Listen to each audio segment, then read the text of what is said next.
Assalamualaikum warahmatullahi wabarakatuh. Halo semuanya, jumpa lagi di channel YouTube saya Silvi. Oke, di video kali ini saya akan membahas mengenai syarat agar ijazah yang kalian miliki diakui dan dapat digunakan untuk kenaikan pangkat. Biasanya yang sering terjadi pada golongan 2D ke 3A, di mana pada saat diterima CPNS dulu menggunakan ijazah SMA atau D3. Nah, kemudian untuk ke jenjang lebih tinggi, kalian harus menempuh pendidikan yang lebih tinggi lagi. Kalian pastinya nggak mau juga dong mengalami kerugian baik materi, waktu maupun yang lainnya. Udah susah-susah kuliah lagi, setelah lulus ijazah yang kalian dapatkan tidak bisa diakui. Nah, simak penjelasan video ini ya. Sebelumnya jangan lupa yang belum subscribe, klik tombol subscribe-nya ya. Like, komen, dan share juga ya agar tidak tertinggal info update seputar ASN terbaru. Formasi rekrutmen CPNS untuk setiap jabatan memiliki syarat dan ketentuan masing-masing. Ada beberapa formasi yang bisa dilamar oleh mereka yang memiliki ijazah SMA maupun diploma 1, diploma 2, dan diploma 3. Setelah diterima menjadi PNS, mereka dituntut untuk mengembangkan jenjang karir yang salah satunya yaitu melalui jalur pendidikan. Hal yang sangat penting diperhatikan sebelum melanjutkan pendidikan yang lebih tinggi yaitu persyaratan umum, persyaratan kepangkatan dan administratif, surat izin belajar PNS, kemudian persyaratan berkas atau dokumen. Persyaratan umum yang harus dipenuhi PNS agar nantinya bisa diakui dalam administrasi kepegawaian yaitu: yang pertama, berstatus PNS. Yang kedua, mendapatkan rekomendasi dari kepala OPD. Yang ketiga, pendidikan dilaksanakan di luar jam kerja dan tidak meninggalkan tugas dalam jabatannya. Yang keempat, program studi sesuai dengan kompetensi yang dibutuhkan OPD atau unit kerja. Yang kelima, biaya pendidikan dibebankan pada PNS yang bersangkutan. Yang keenam, tidak pernah atau tidak sedang dalam proses menjalani hukuman disiplin tingkat sedang atau berat dalam 2 tahun terakhir. Yang ketujuh, SKP bernilai baik. Dan yang terakhir, kegiatan pembelajaran dilaksanakan di dalam daerah atau di luar daerah apabila program studi serupa tidak terdapat di dalam daerah. Persyaratan kepangkatan dan administratif. Yang pertama, untuk program doktor, syaratnya memiliki masa kerja 2 tahun setelah menyelesaikan program S2. Pangkat minimal penata 3C. Yang kedua, program master atau S2. Syaratnya memiliki masa kerja 2 tahun setelah menyelesaikan program S1 atau profesi. Pangkat minimal penata muda tingkat 1 atau 3B. Yang ketiga, program profesi. Memiliki pangkat minimal penata muda atau 3A. Yang keempat, program sarjana, D4 atau S1 dan profesi. Syaratnya, setelah menyelesaikan pendidikan SLTA sederajat atau program D2 atau D3.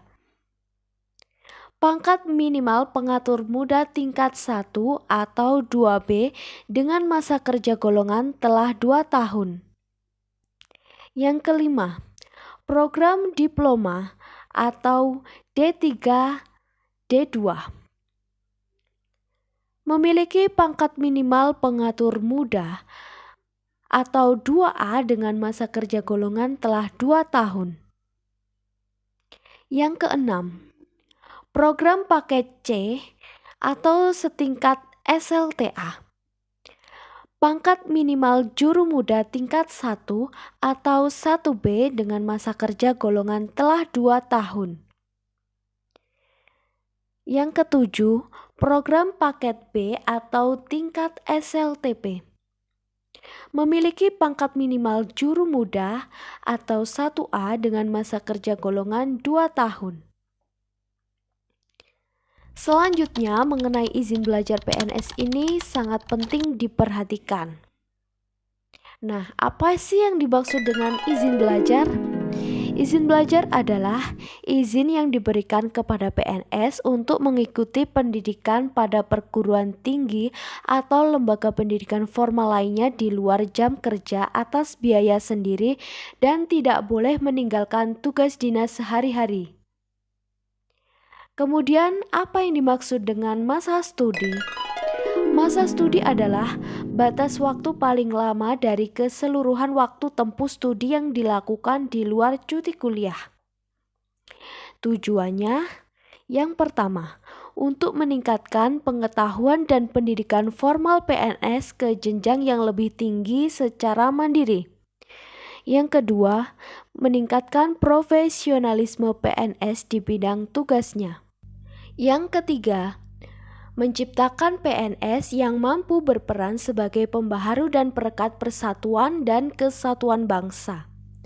Yang keempat, terwujudnya PNS yang memiliki kompetensi akademis dalam mendukung penyelenggaraan pemerintah di daerah. Tingkat pendidikan formal yang dapat ditempuh dalam izin belajar adalah: yang pertama, paket B setara dengan SLTP. Paket C setara dengan SLTA, diploma D2, D3, dan D4.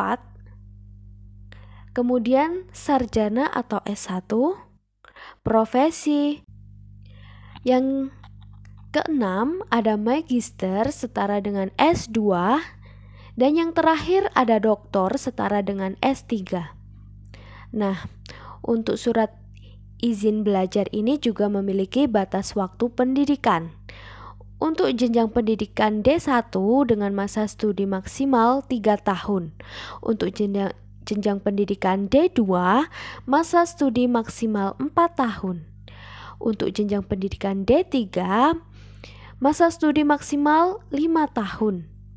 Untuk jenjang pendidikan S1 atau D4, masa studi maksimal 6 tahun.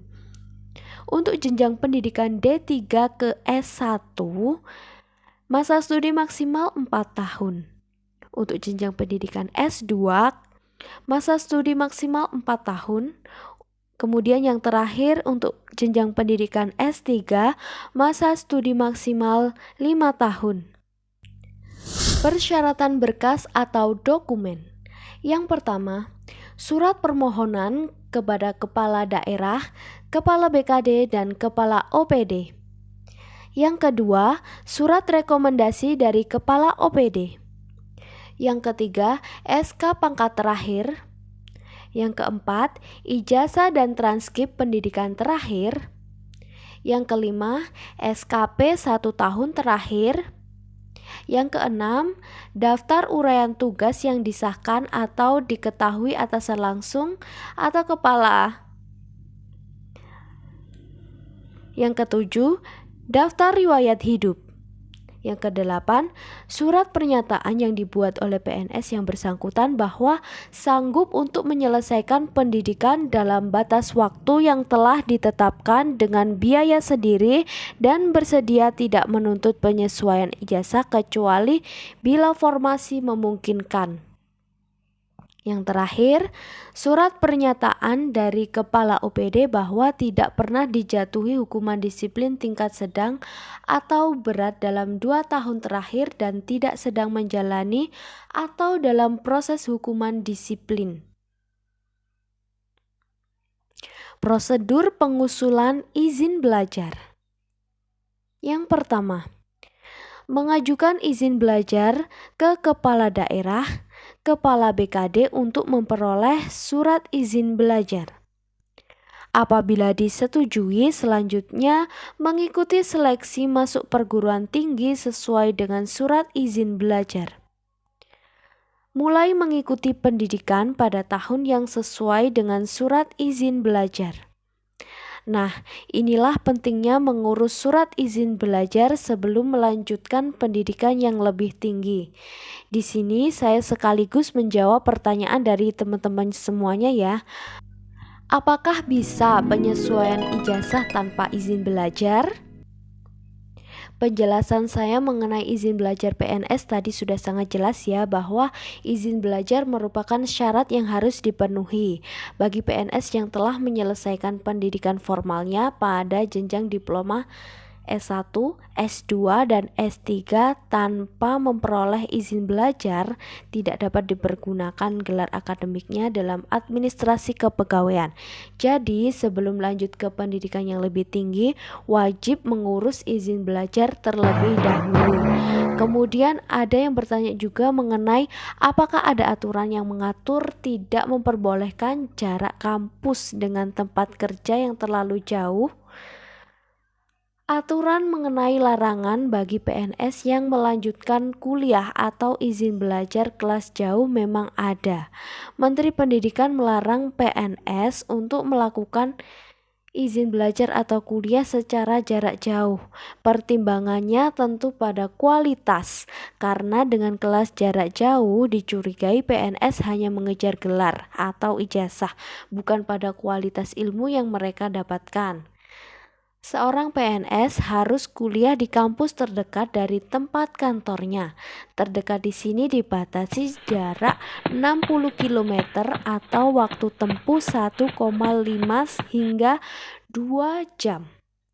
Batasan jarak 60 km atau waktu tempuh ini sudah saya cari kemana-mana, nggak ketemu aturan tertulisnya. Namun sumbernya adalah dari BKN.